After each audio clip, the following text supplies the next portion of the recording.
Welcome to Nourish and Grow, the podcast that really tries to decipher the science of early parenthood. I'm your host, Chloe Davis, a health journalist and lactation consultant. So today we're diving into a topic that, it sends a chill down any new parent's spine. Imagine this. Your baby is thriving, you're finally in a good breastfeeding rhythm, and then one day you see blood in their diaper. Your mind just races. What on earth does it mean? Oh, Chloe, that moment of panic is so common. I'm Dr. Anya Sharma, and as a pediatrician, my first goal is always to reassure parents.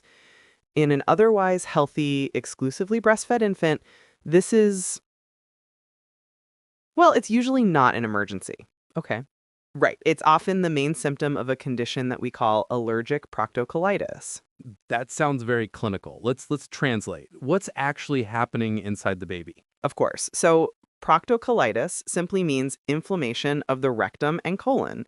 The allergic part comes from a delayed, non emergency type reaction to food proteins from a mother's diet that have passed into her breast milk. Right. Think of the baby's gut lining as a brand new, really delicate filter. Mm. And sometimes these larger protein particles, usually from cow's milk, they get through and irritate it, and that causes a little bit of bleeding.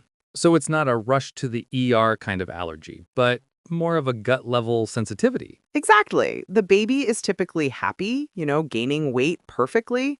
This is where the Academy of Breastfeeding Medicine's protocol number 24 becomes our guide. Okay. Right. For a mild case, the very first step is a diagnostic trial. The mother eliminates all cow's milk from her diet. And that's a bigger task than just skipping a glass of milk. Oh, yes. It is a commitment, but the great thing is we often see results really quickly. Really? The bleeding should resolve in about 3 to 4 days if dairy was the trigger. Wow. If it works, we found our culprit. If it doesn't, then we might look at eliminating soy next, since it can have a very similar protein structure.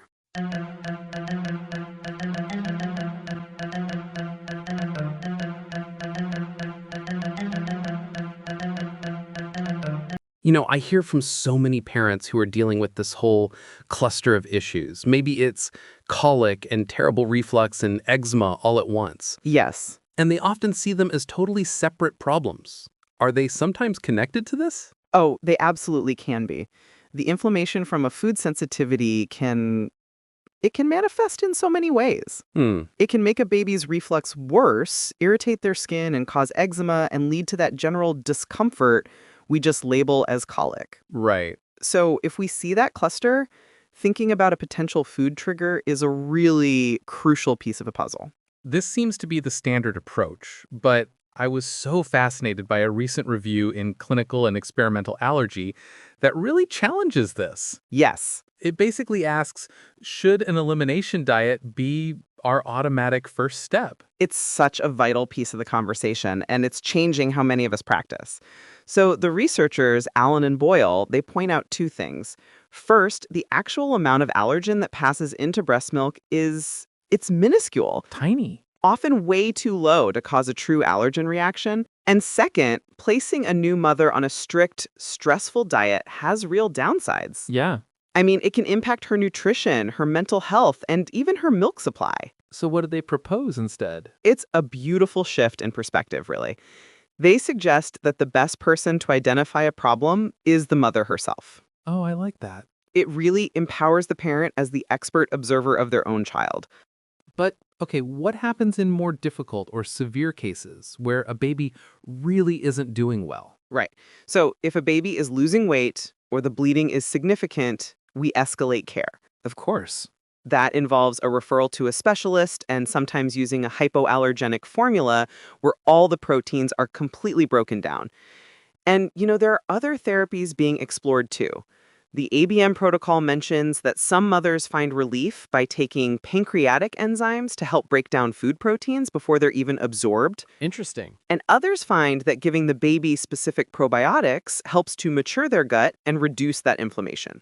It's just incredible to see the full picture, from a simple dietary change all the way to these evolving therapies. Yeah, It really seems the most important takeaway is that this is almost always a temporary problem that can be managed without stopping breastfeeding. precisely. The goal is always to find a solution that supports the health of the baby and the well being of the mother, Right. and keeping that breastfeeding relationship intact. It's a journey of careful observation and partnership. And that leads us to our question for you to reflect on this week. As we balance medical guidelines with our own lived experiences, how can we best create a healthcare system that honors the parent's intuition while still being guided by the best available science?